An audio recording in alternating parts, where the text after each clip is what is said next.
Politics பார்த்தீங்கன்னா இலவசம் சார்ந்த விஷயம் நோக்கி நகருது அப்படின்ற மாதிரி ஒரு பார்வை பல பேர் வைக்கிறாங்க. முதல்வர் அவர்கள் 5000 ரூபாய் கொடுத்திருந்தார் மகளிர் உரிமை தொகைக்கு. இன்னைக்கு காலையில நம்ம அரசு சார்பில் 5000 ரூபாய் உங்க அக்கௌண்ட்டுக்கு வந்திருக்கும். ஏன்னா உங்க வீட்டு பணமா எடுத்து கொடுக்குறீங்க, மக்கள் பணம் தானே எடுத்து கொடுக்குறீங்க. அதனால இனிமேல்லாம் வந்து காசு கொடுக்கறதுலாம் மக்கள் கொடுத்தா வாங்கிக்கணும். அப்போ 60000 ஆச்சு. இது எந்த ஒரு கணக்கியா ஓவரா இருக்கு? சரி 50000 கொடுங்க. இது மனுஷத்தனம். 5000 ரூபாய் போட்டாங்க இல்லையா பணம், நீங்க மக்கள்கிட்ட என்ன புடுங்குறீங்க? அச்சு புடுங்குறீங்களோ இல்ல கொஞ்சம் கொஞ்சமா உரியுறீங்களோ? வரி எதுனா உரியுறீங்க. குடிடா நல்லா குடி. அதுல ஒரு பாதி திருப்பி மக்களுக்கே போகுது.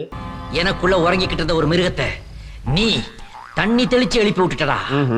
1000 கோடி 10,000 கோடி 5000 கோடி அமைச்சர் மச்சான் முதலமைச்சர் அவங்க குடும்பம் பேய் இந்த ஓனனை ஊருக்குள்ள விட்டா நம்ம ரகசியத்தெல்லாம் சொல்லி அசிங்கப்படுத்திடுவான். ஆள் நடமாட்டமே இல்லாத இடமா பார்த்து அடிச்சு சாப்பிடுங்க. இந்த 4 அமைச்சர் சேர்ந்து அடிச்ச கொள்ள மட்டும் 2 லட்சம் கோடிக்கு மேலேனா 30% ஸ்டாலின் சார் டாக்ஸுக்கு போகுது, 20% ஸ்டாலின் சாருக்கு போகுது, அதுல 10% அவங்க மந்திரிங்களுக்கு போகுது.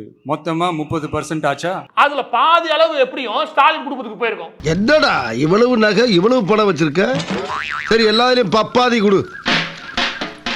என்ன பாதி பாதி கேட்கிறானே பாக்குறியா? நான் நியாயமான ரவுடி. இவங்க எல்லா பேரும் சேர்ந்து காசை கொள்ளையடிச்சு துபாய் போன்ற வெளிநாடுகளுக்கு அனுப்ப போறானுங்க. ஹவாலா மூலமா அனுப்பிடுவாங்க. Hand over the money to the concerned party. Identity 1000 rupees Indian currency. Serial number 5BD 7114-592. இதான்டா திமுக, இதான் திமுக, மறந்துடாத. இப்படி எல்லாம் நவுட்டின்னு போறதுக்கு கோடிக்கணக்கா சம்பந்தம்லாம் பெரிய பெரிய பணக்காரன் கோடீஸ்வரன் ஆகிறதுக்கு ஜனங்களுக்கு 5000 ரூபா 10,000 ரூபா கொடுத்தா ஒன்றும் கீஞ்சிடாது. கொடுக்கலாம், தாராளமாக கொடுக்கலாம், 100% கொடுக்கலாம். பாஸ் உங்களை ஓவரா கும்மிட்டு போயிட்டான். சூடா கொஞ்சம் சூப் சாப்பிடுங்க. பெரிய பெரிய ஆளுங்களே திருடின்னு போறீங்க. நான் ஓப்பனாக சொல்கிறேனுங்க, நாட்டில் அதாங்க நடக்குது. ஊழல் இருக்கா இல்லையானா இருக்குங்க.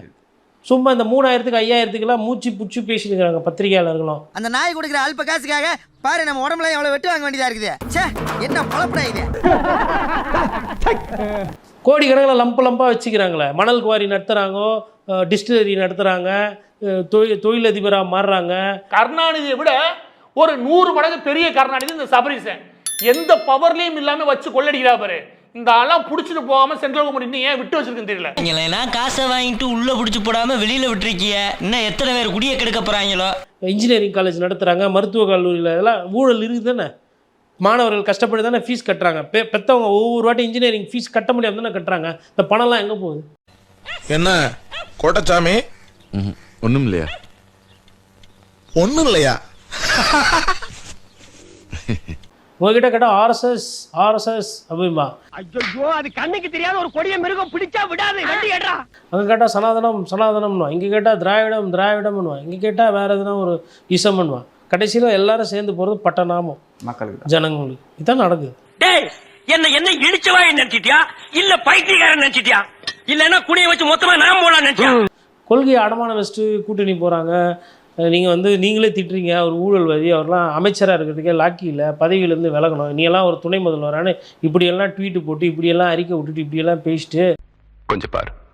பன்னீர்செல்வம் பார்த்துருக்கீங்களா? அவரை அரசியல்ல ஒரு சிலருக்கு பெரிய லக்கெல்லாம் அடிக்கும். அது மாதிரி லக்கில் வந்தவர் 3 முறையும் முதலமைச்சர் வந்தார். தவிர நாட்டுக்காக ஏதாவது செஞ்சிருக்கிறாரா? நாட்டு மக்களை பத்தி ஏதாவது சிந்திச்சு பார்த்திருக்கிறாரா? நாட்டு மக்களுக்கு என்ன திட்டங்களை உருவாக்கணும் என்பதையாவது அவர் யோசித்தது உண்டா என்று கேட்டால் இல்ல. கொஞ்சம் அங்கே பாரு கண்ணா. இப்பொழுது கருணாநிதி மகன் ஸ்டாலின் அவர் வேஷம் போட்டுட்டு தெருவா நடந்துச்சு. புது கலர் சட்டையை போறாரு, பேண்ட போறாரு, ஷூ போறாரு, அதுல சிமெண்ட் காங்கிரீட் போட்டு அதுல நடந்து போயிட்டு இருக்காரு. இந்த கொடுமை எங்க போய் முடியுங்க? தமிழ் மக்கள் ஏமாற மாட்டாருங்களா? தெரிஞ்சுட்டு ஸ்டாலின் அவர்களே, இது என்ன பிரமாதம்? இது விட பெசலைட் ஒண்ணு இருக்கு. கூவுடா. தாய் கழகமான திமுகவில் மகிழ்ச்சியோடு என்னை இணைத்துக் கொண்டிருக்கிறேன். நம்ம ஓபிஎஸ் அவருடைய ஸ்பெஷாலிட்டி என்னன்னு கேட்டா எப்பவுமே சிரிச்ச முகமாகத்தான் இருப்பார். கூட பாருங்க, அதுதான் அவருடைய பண்பு. நான் லூசுதான். கொஞ்சம் கூட இதுவே இல்லாமல் போயிட்டு அறிவாலயத்தில் போயிட்டு கூட்டின்னு வரீங்க. உங்களுக்குன்னா ஆளே இல்லையா? இல்லை அவ்வளோ பலவீனமாக இருக்கீங்களா? பலவீனமாக தான் இருக்கிறீங்க. நான் அப்படி தான் புரிஞ்சேன். பலம் கிடையாது, பலவீனத்தோட பயம். இந்த பாருங்க, உங்க மனசுக்குள்ள மரண பீதி இருக்கிறது என் கண்ணுக்கு கண்ணாடி மாதிரி அப்படியே தெரியுது. அதே பீதி என்கிட்ட ஹெவியா இருக்கத்தான் செய்யுது. அதை வெளிக்காட்டிக்கிறாம நம்ம அரசியல் பண்ணணும், புரியுதா? இல்லை ராஜ்யசபா இன்னைக்கு இப்போ ஒரு தீர்த்து வருது.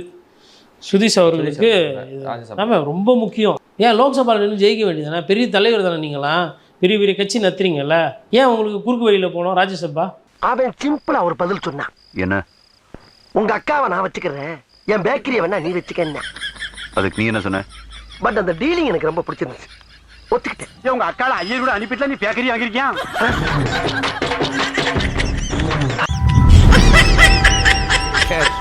பையன் சார் இந்த பால்சாமி. நான் சொல்லிட்டு இருக்கிறேன், இது நல்லது கிடையாது. இது திமுகவுக்கு பலவீனம் தான், பலம் கிடையாது. எனக்கு என்ன, நீ ரத்தம் கைக்கு தான் சாக போற. ரத்தம் கக்கியா? என்னடா ரொம்ப பயமுறுத்துறீங்க. எதுக்கு விஜய் நினைச்சு பயந்தா இவ்வளவு பண்றீங்க நீங்க? அதனால் அந்த ஒரு பயத்தின் காரணமாக தான் இவ்வளோ பெரிய ஒரு கூட்டணி உருவாக்கிட்டே இருக்காங்க திமுக அப்படின்னு சொல்லிட்டு. ஆனால் இந்த வாட்டி 2026 கொஞ்சம் பயம் ஜாஸ்தியாக இருக்குன்ற மாதிரி நான் புரிஞ்சுக்கிறேன். அந்த பாயா இருக்கணும்டா. இன்னொரு கேள்வி என்னன்னா, அதிமுகவிலிருந்து வர எல்லாரையும் வந்து சேர்த்துக்கிறாரு. குறிப்பாக அதே தொகுதியை நான் திருப்பி தரேன். எல்லாரையும் இல்லை, மன்னிக்கணும். யார் பேர்லலாம் விஜிலன்ஸ் அண்ட் ஆன்டி கரப்ஷனு, சொத்து குவிப்பு, லஞ்சம் வாங்கினா, லாவணியம் வாங்கினா, யாரெல்லாம் வந்து ஒரு பொது வாழ்க்கையில் வந்து கை சுத்தமாக இல்லையோ அவங்கள தான் சேர்த்துக்கிறாங்க. பாருங்கள் எந்த மாதிரியான குவாலிட்டி ஆஃப் பீப்புள் இருக்கிறாங்க பாருங்கள் அரசியலில். இதுதான் பிரச்சனை. அரசியல்ல இதெல்லாம் சாதாரணமாப்பா. இதுக்கு பிச்சை எடுக்கலாம். நாங்கள் ஊழலுக்கு எதிர்ப்புலாம் சொன்னோம். ஆனால் இங்கே இருக்கிற அமைச்சர் குடும்பத்துலேருந்து யாருன்னா அங்கே வந்து நிர்மலா சீதாராமனை பார்த்துட்டா அப்படியே அமைதியாகிடும். ஃபைலுக்கு அது ஒரு எங்கே கைதுக்கு இது ஒன்றுமே பண்ணலையே, விசாரணையே நடக்கலையே.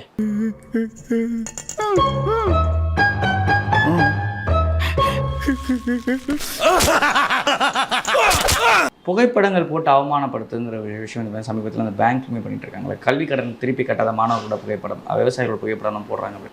நீங்கள் இலவசமாக கொடுக்கலன்றதுனே அவங்க கடன் வாங்குறாங்க. எங்களை கடன்காரனா ஆக்குனது யாரு? நம்ம என்னப்பா செய்யறது? நம்ம ஒன்று நினைச்சா தெய்வம் ஒன்று நினைக்குது. தெய்வம் நினைக்கிறது இருக்கட்டும்டா, நீ ஏன்டா நினைச்ச? இன்னொருத்தர் மாணவர்கள் கல்வி கடன் ரத்து பண்ணுன்னு சொல்லி ஒருத்தர் சொன்னார். அவர் எங்கே இருக்கிறாரு? 2.0 3.0 டிரைவிடியன் மாடல் நக்கல்யா அவனுக்கு. மாணவர் ரத்து பண்ண சொன்னீங்கல்ல, அறிவிச்சிங்கல்ல, ஏன் ரத்து பண்ணல? அது சொல்லுவாங்க, சொல்லி இருக்கோம். என் தம்பி எல்லா கேமராவும் ஓடிக்கிட்டு இருக்கு. ஆமா, எல்லாம் தான் ஓடுது. ஒரு வேலைக்கு நீங்கள் இது பண்ணிங்கன்னா என்ன கிடைக்கும்? 25 ரூபா. இது 1000 கோடி ரூபா 2000 கோடி ரூபாய் கட்டணம் கட்டுறீங்க. மெட்ரோ ரயில், மோனோ ரயில், மண்ணங்கட்டி ரயில் அதெல்லாம் பண்ணும்போதோ இல்லை ரோடு போடும்போது என்னென்னா 400 கோடி ரூபா ப்ராஜெக்ட்னா 10% 40 கோடி. பிம்பிளிக்கு பியாபி ஜாலி இல்லை. உங்க ப்ராஜெக்டோட வேல்யூ எவ்வளவு? 60 ரூபா சார். நீ சொல்லு சார் தான், அது 10% 6 ரூபா வருது. அதை வளைச்சு நீ கொடுங்க, நான் காரியத்தை முடிச்சிருக்கேன். ஆனப்பட்ட நேரு ரோடு போட்டதில் மாட்டல, எதில் மாட்டுறாரு? வேலைக்கு ஆள் கொடுக்கல. லட்டுல வச்சு நினைச்சியா தாஸ்? நட்டுல வச்சேன்.